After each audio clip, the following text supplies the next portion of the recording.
So and ఒక చిన్న emotional question. 2017 నీకు సినిమా రిలీజ్ అయింది, నువ్వు పీక్ స్టేజ్లో ఉన్నావు. సారీ, మీ ఫాదర్ అప్పుడే ఎక్స్పైర్ అయ్యారు. మనకి నార్మల్గా కొన్ని కొన్ని సీన్ చేయడం చాలా కష్టం. అట్లాంటిది నీకు మీ డాడీ అంటే నీకు చాలా ఇష్టం. సో అలాంటిది ఆయన ఎక్స్పైర్ అయ్యాక అసలు నువ్వు షూటింగ్కి రావడం కానీ ఇది చాలా పెద్ద హర్డిల్. అంటే ఆ హర్డల్ అదంతా కూడా అప్పుడు నాకు సింక్ ఇన్ అవ్వలేదు. చాలా మెల్లగా అదంతా. ఇప్పుడు మీకు తెలిసి ఉండొచ్చు, అంటే ఏదైనా సిచ్యుయేషన్ జరిగినప్పుడు I don't think it will sink in. వెంటనే మాకు ఇది రియాలిటీ అనేది యాక్సెప్ట్ చేసుకోదు, ఆర్ మెంటాలిటీ ఆర్ ఎనీథింగ్. అది మెల్లమెల్లగా it started affecting me. But luckily ఈ ఫీల్డ్లో ఉన్నాం కాబట్టి మేము as an actor I think నువ్వు ఎంత మా ఎమోషన్స్ అన్నీ కూడా దాచుకుని నువ్వు మంచి ఫన్ సీన్ చేయాలంటే నవ్వాలి కదా, అదంతా లోపల పెట్టుకుని how tough it is actually. అంటే అది టఫ్ అయ్యేది చాలా టైమ్స్. ఏదో ఒకటి గుర్తుంటుంది, ఆయన బర్త్డే రోజు కావచ్చు, లేదంటే ఆయన లేదా మీ ఫాదర్తో నీకు ఉన్న బాండింగ్లో కనెక్షన్ ఏదో ఒక సీన్ ఇక్కడ రిఫ్లెక్ట్ అవ్వచ్చు, రిజెంబుల్ చేయొచ్చు. అట్లాంటి ఉన్నప్పుడు ఆ రిజెంబ్లెన్స్ ఉన్నప్పుడు it is little easier because ఆ బ్యాగేజ్ని మేము క్యారీ చేసుకుంటూ we can put our emotions out. ఇంకొంచెం మెచ్యూర్ అవుతాం అనమాట even in our acting when we have baggages. Very strong to do that. అవును, బట్ అదే నువ్వు ఇప్పుడు చెప్పినట్టు ఏదో చాలా బాగా ఎంజాయ్ చేసే సీన్ ఉంటుంది, but personally you will be disturbed. So అలాంటి టైమ్స్లో ఇట్ ఈస్ డిఫికల్ట్. ఆ బాధని ఒకవైపు దాచుకుంటూ ఇక్కడ చాలా ఎంజాయ్మెంట్ రియాక్షన్స్ ఇవ్వడం అనేది టఫ్. బట్ సృష్టికి అయిపోయింది అండ్ బిజీగా ఉన్న టైంలో సినిమా చేస్తున్నాను అండ్ అప్పుడే కళ్యాణ వైభోగం మొదలైంది. బట్ అప్పుడే వెరీ ఫస్ట్ స్కెడ్యూల్ కళ్యాణ వైభోగం నేను స్కెడ్యూల్కి వెళ్ళాను and my father was diagnosed with cancer అప్పుడు. సో అది నాకు చెప్పలేదు కూడా నేను షూటింగ్లో ఉన్నానని. మా అమ్మ కానీ నా అన్నయ్య ఎవరు చెప్పలేదు. బట్ అక్కడ నాన్నగారికి ఆపరేషన్ జరుగుతుంది, నేను ఇక్కడ షూట్ చేస్తున్నాను, ఏదో చిన్న ఆపరేషన్ అని చెప్పారు. నాకు తెలియదు కూడా క్యాన్సర్ అయ్యిందని. సో అక్కడికి నేను షూటింగ్ అంతా కంప్లీట్ చేసుకుని శ్రీరామ్ గారు వెంటనే పంపించారనమాట. లేదా ఇంకో రోజు ఉండింది షూటింగ్ సార్ అని చాలా భయంతో వెళ్ళి అడిగాను. బికాస్ అంతమంది జూనియర్ ఆర్టిస్టులు ఉన్నారు, అంతమంది ఒక షూటింగ్ క్యాన్సిల్ చేసుకోవడం అనేది it is very difficult for a producer. But ఆయన వెంటనే family is more important, go అని వెంటనే ఫ్లైట్ బుక్ చేసి పంపించారనమాట. So for that one reason I'm always grateful to Sriram garu. Because ఎప్పుడు కావాలన్నా షూటింగ్ క్యాన్సిల్ చేసి మరి 2-3 రోజులు పంపించారనమాట. సో అలా ఎమర్జెన్సీ సిచ్యుయేషన్స్ వస్తూ ఉండేది నాన్నగారికి. సో బట్ ఎక్కడున్నా ఆయన always with you only. And నీ సక్సెస్ చూసారు ఆయన? చూడలేదు కృష్ణ, అదే నాకు ఒక బాధ.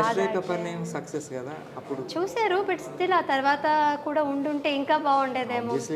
సక్సెస్ కెరియర్ కంటే ఎక్కువ he wanted to see my నా పెళ్ళి చూడాలి, ఆ సక్సెస్ నా పర్సనల్ లైఫ్ సక్సెస్ చూడాలని నేను చాలా అనుకున్నారు ఆయన. బట్ చాలా మూమెంట్స్ మిస్ అయ్యాను. బట్ ఇప్పుడు ఎంత రిగ్రెట్ చేసినా సరే నాకు అది దొరకదు. సో whenever somebody asks మీరు ఇప్పుడు 1 year అయింది కనిపించట్లేదు, are you missing out అని ఎనీథింగ్ అంటే నో యాక్చువల్లీ, బికాజ్ 10 years ఉండింది. ఎవరికైనా లైఫ్లో చేంజ్ అనేది రావాలి. సో ఇప్పుడున్న మూమెంట్స్ని మళ్ళీ షూటింగ్ వచ్చి స్టార్ట్ అయ్యి బిజీ అయిపోయాక ఇవే ఉంటాయి నాకు గుర్తు చేసుకోవడానికి. వీ లివ్ ఫర్ సంథింగ్ కదా, అలాగా I missed out an a lot of things. నాన్నగారితో టైం చాలా మిస్ చేసుకున్నాను.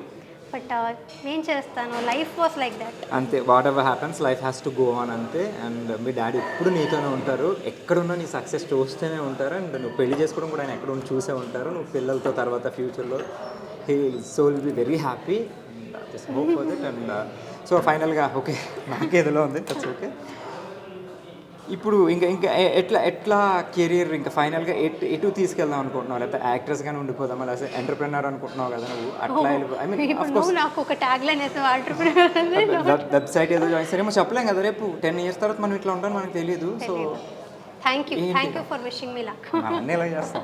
సో ఎటు చేసుకుందాం అనుకుంటున్నావు? యాక్టింగ్లోనే ఉందాం అనుకుంటున్నావా? గోల్ అంటూ లైఫ్ టైం గోల్ వచ్చేది మనకి. సో నువ్వు అప్పుడు వచ్చినప్పుడు తెలియదు నువ్వు ఇప్పుడు సిల్వర్ది పెడతావని.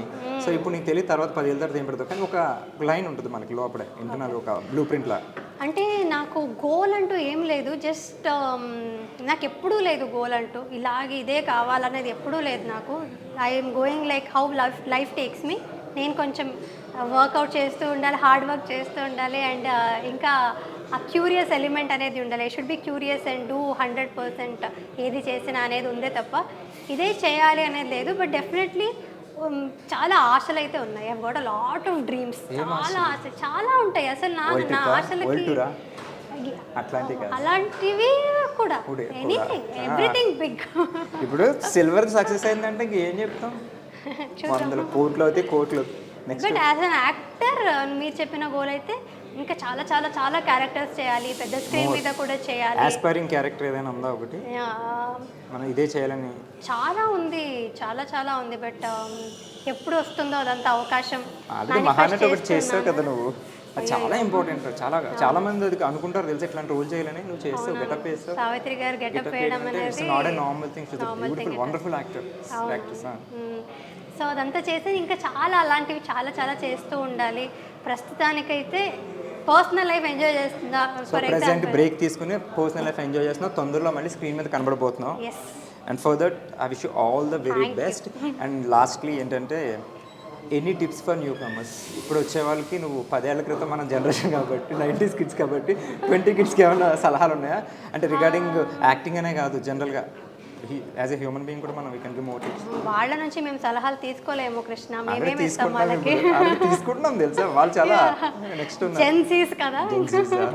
అంటే జనరల్ నువ్వు చెప్పాలనుకునే లాస్ట్ ఫైనల్లీ అంటే మాకు జెన్సీస్ కూడా తెలుసు, ఓల్డ్ స్కూల్ కూడా తెలుసు కాబట్టి I think we are more balanced as kids. So ఇంకా కిడ్స్ అని అంటున్నాను చూడు, నేను అక్కడే ఉన్నా. By heart and see we are maintaining. See నువ్వు అలాగే ఉండిపోయి నేను అలాగే ఉండిపోయాను. అంటే ఇంటెంట్ బాగుండాలంటే నువ్వు చెప్పినట్టు ఎవరికి కూడా మనకేదో సక్సెస్ వస్తుందంటే we should not take it to our mind. తీసుకోవద్దు, హార్డ్ వర్క్ ఉంచుకుంటే మంచిది, సక్సెస్ అవుతుంది. హార్డ్ వర్క్ చేస్తూ ఉండాలి, నువ్వు చెప్పినట్టుగా మెయింటైన్ చేస్తూ ఉండాలి. Because as actors we need ఫిజిక్కే మాకు మెయిన్ కాబట్టి. అవును, ఐ థింక్ వాళ్ళందరికీ తెలిసే ఉంటుంది ప్రతిదీ. వాళ్ళకి జస్ట్ సిన్సియర్గా ఉంటే చాలు.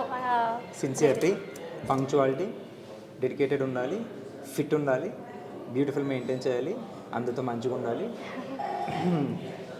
మసాలా టీలో పెరిగేయాలి. వంట నేర్చుకోవాలి, నాలా ఉండకూడదు. లేదు నువ్వు చెప్పావు కదా ఏదో ఇందాక ఏ వంట చెప్పావు, టీ కూడా వంట చెప్పావు. ఎందుకంటే వంట నేర్చుకుంటే చాలా ఇండిపెండెంట్ అయిపోతాం మేము. నేను ఇప్పుడు చాలా వండి పెడుతుంటావు మీ హస్బెండ్కి. Okay, thank you. Salute brother నీకు. మన ఇద్దరం మాట్లాడదాం, నేను నేర్పిస్తా వంటలు. And real it was nice starting with you. నా ఫస్ట్ గెస్ట్ నువ్వే, అండ్ గెస్ట్ అనట్లేదు very good friend. So and thank you so much and all the very best. అని ఇప్పుడు నెక్స్ట్ ప్రాజెక్ట్స్ కానీ మీ స్వేత్కి అండ్ మీ యూట్యూబ్ వ్లాగ్స్కి, ఫ్రిడ్జ్ థ్యాంక్ యూ. నేను కూడా చాలా ఎంజాయ్ చేశాను. అంటే ఇదేదో ఒక ఇంటర్వ్యూ లాగా ఉండేది కాదు, చాలా చిట్ చాట్ లాగా ఇద్దరు మాట్లాడుకుంటే. నేను అడుగుతుంటా సేమ్ నాకు రిఫ్లెక్ట్ అయిన ప్రతి క్వశ్చన్, ఎందుకంటే సేమ్ నేను ఫేస్ చేశాను కదా. గర్ల్ నువ్వు, యాజ్ అ బాయ్ నేను. అవును, definitely. So almost same. So thank you so much once again. Thank you. It was nice chatting with you. Nice chatting with you also. ఇంకా చాలా చూస్తూ ఉంటాను ప్రతి ఒక్కళ్ళని ఏమేమి అడుగుతుంటావో. చూడు కానీ ఎంత ఇన్ని క్వశ్చన్ రావేమో. చాలా క్వశ్చన్.